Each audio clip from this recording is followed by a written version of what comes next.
এখন পলক চান্দু পরশু ফান্দে, তোমার বিসিউডম কান্দে। কোঠা আন্দোলন করলো সাধারণ ছাত্ররা, তাদের উপরে চালাইলা গুলি।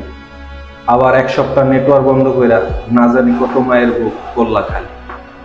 প্রবাসীরা পরিবারের খোঁজ খবর নেবে, সেই পথও কইরা দিলা বন্ধ। আবার 4 ঘন্টা ব্যাংক সেবা খোলা রাইখা প্রবাসীদের কাছে রেমিডেন্স ভিক্ষা চাও, লজ্জাও করে না। কি মনে করছো প্রবাসীরা কি অন্ধ? তোমরা মেধায় না কোঠায় চাকরি দাও, আবার প্রবাসীদের খোঁজ খবর নাও না, প্রবাসীদের কাছে রেমিডেন্স ভিক্ষা চাও। এয়ারপোর্টে প্রবাসীদেরকে হয়রানি করো, আবার প্রবাসীরা বকালোম অশিক্ষিত কামলা এটা বলে আবার গালি মার।